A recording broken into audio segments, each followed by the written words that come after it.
Okay, so I observed your class today. We were looking at Standard 4, Content Knowledge. So we'll go through each of the different criteria and we'll kind of go through and reflect on how you think your performance was in the class and any areas that we can kind of look to improve in the future. So we'll start off with representations and explanations. So I gave you a 2. A 2 for that, because I think you were able to use some different ways, varied ways of representing and explaining the content to the children and modeling the ways that you wanted them to approach activities. But I still think there needs to be a little bit more creativity in there, and maybe the way that you model the task, particularly at the end of class, when they were breaking off into their groups. Again, I still think you need to address kind of the way that you talk the children through. Although you did make progress from last week because you used an example, and I got the feeling that it was a little bit rushed, maybe because time was a bit of a factor this week.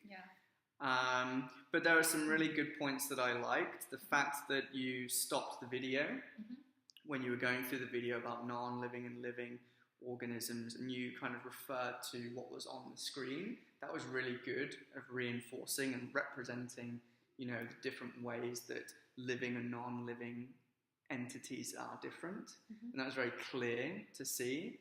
You used actions to kind of represent your growth and breathing, which is good for the children to be able to follow and make those connections. But I think you could maybe have used a little bit more creativity. Like in the classroom, they had tadpoles, and you could have actually maybe shown that as an example and got them to have a clear distinction between one thing that's living and one thing which is not. So you could have had the tadpoles in a little jar and asked them before you played the video, so what's different between this and maybe a clock or another object? So they can start to physically see the differences. So maybe you could have introduced a little bit more creativity in that respect.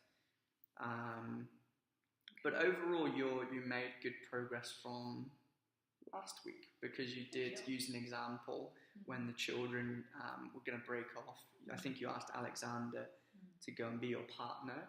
But again, I think you could have maybe spent a little bit more time. The second time that I taught it, I just go straight into it. I didn't spend time going over the numbers. I didn't spend time talking about how are you. I just went straight into it. I showed the picture and I asked them, do you know what this is? And I asked them to come up and point instead of giving them the picture to put it on the board. Because you could have maybe made clearer links between the UOI, that's the unit of inquiry that's being taught in the classroom, and what you wanted to teach them today, the new concept of living and non-living. Because I think that the children would already have then that prior knowledge about frogs, the life cycle, how they change, and it maybe would have made the transition a little easier to then think, oh, the frog has these attributes, now let's compare it. And you had the tadpoles in the classroom as well, which were moving, they were breathing, they were growing. So you could have used that as a really clear example. But other than that, I think you did pretty well. So I'm going to give you a 2. 2.5. Just the link to the UOI, right? I think the link. But I think that because you chose to look at the numbers, and because you chose to still ask the how are you question at the beginning, I think there could have been more focus on the learning goal and making that link, because that would have really reinforced what the children already know. 2.5. We'll think about that later. Okay. Let's leave that. I would say because I do make links to students' prior knowledge and experiences. I wouldn't say I clearly link, right? To get an outstanding, I would be doing what you're saying, which now that I think back, in the second class that I taught, I did point to things in the classroom. I didn't specifically make the example that tadpole is living and say a chair is not living. I think that's a pretty good example, and I should have used the room more, which is what we talked about week 1. So the second time that I teach it, I realized just relying on what I prepared is not good enough. Like, I have to look at what the kids already know and what the kids already see. So the second time I teach it, I point to the plant. Because when I was playing that video, when it gets to the sunflower part, I want them to think about why a plant is moving or not moving. So the second time that I teach it, I would say that I know the video very well. I know what's coming up next, and I know that they're going to be asking me questions, or they're going to be thinking about the process, you know, of like how the life cycle works. But I still didn't make that clear connection, like you said, with life cycle and that. And I think giving the children a real life example, like the tadpoles and the flowers, the plants in the classroom, and that would have really helped to reinforce the different attributes of what's living, and then for them to make that comparison to what's non-living. Because I think it's difficult for a child to look at themselves as a human and recognize that they are living, but to see something else that's living, like the tadpoles, I think that would have made it, I think, and that's the word that you picked out, it would have made it clearer. So you did make links. I did make links. Thank you. You just said that. You did make links. I think if we look at to limited use, I think that's the important point. And you did acknowledge that the students have prior knowledge, but I think just the way that you constructed your class from having that collaborative planning meeting to then doing your planning to then doing the class, I think it could have been a little bit more clear. And had you put it into your planning and thought about it from the meeting, then that would have justified giving you a 3. But 2.5. 2.5. Thank you. But I mean, it was good to see. Like, the video was very good, and looking at the resources, the next standard, I gave you a 3 for the instructional resources, because you did use a variety. You used the video. You did use the flashcards. The worksheets you prepared were differentiated for the groups. Again, I think you could have utilized real life objects, and maybe had a group of materials maybe in a box, and you could have had some materials that you could have asked the children to pick out, and they could have been living or non-living materials, something like that, or you could have done some kind of sorting activity with real life objects. You have 2 like hula hoops or boxes, and they have to kind of come up and put the materials into the correct living or non-living. And you could have had the example of like the tadpoles in the jar represents living, and then say a clock or something else is the non-living, and you could have either used flashcards or real objects. And you could have asked one of the children, what do they think they are? Should they go in the hula hoop, which is living, or non-living? They physically put themselves in it. So I think that would get them thinking a little bit more about what's around them in terms of real life. More hands-on. But the resources you used, you utilized technology. You did have a variety, but we can just build on it now. I think the more stimulation and the more provocation you give to young children in particular, that will then help them to understand the content and the concept, because I think the concept is quite difficult at this age. Living, non-living. I mean, it's difficult to say for the children to understand the concept. I mean, like, even myself, when I was looking at the different resources that I have, one of the things that came up is cloud, or is an apple living. So even myself, like, I would have to think about all the criteria to be considered like living and to make that decision. But because they've been learning this, so I kind of want to challenge them a little bit, of course, to kind of like just to see how. And it goes. It's good for you to try and challenge their thinking, and that's again where it's very important to build on that prior knowledge and understanding. Because if they already have a foundation. If they don't get it, then it's really hard to start over and talk about it, because I was glad that it worked out, because the video is pretty good. Like the different parts of the video, and they can kind of relate and think about it. But when they were breaking up into different teams, I start to see that I need to focus a little bit more with different children, like how much they know and what they need to work on. So that's why I had all the assessment forms, and so next class I'll be able to address those. Well, now you can kind of get an idea based on your assessments, what children did understand, what concepts they did get, and what you maybe need to reteach in the next class. And that's something that comes up in the next standard, student misconceptions, where you may need to think about what elements of the class do you think need to be readdressed. Now, I'm going to give you a 2.5 for the student misconceptions because it's the first time teaching living and non-living, so I think the children were going to be a little confused about what it was, and that's where you can use their prior knowledge and the resources, the real life examples, to help reinforce any misconceptions they may have. But one thing I did like in your class was that you did address certain misconceptions, like when Patrick came up and he said, "Oh, snake," there's a picture of a worm.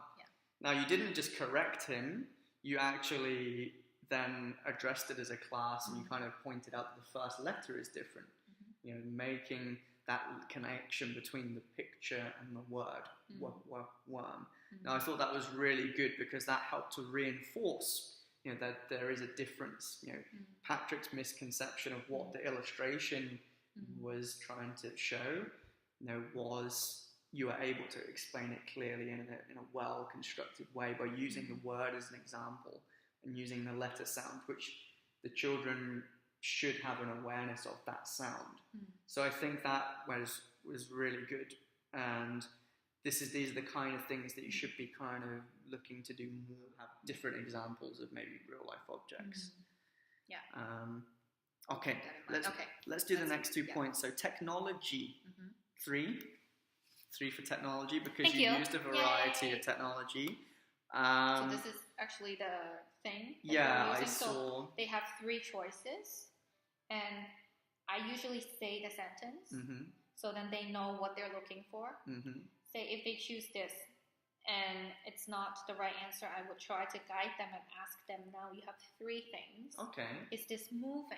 So they can have the chance to go back and change it and then click submit. So addressing their misconceptions again. And I think this is a great way to engage the children in a different way. It worked well for this is something, is that an online resource? Can you access that online? So like on your laptop? Because I think this is something you could have maybe modeled on the projector as a whole. I think in your case today it was a question of timing.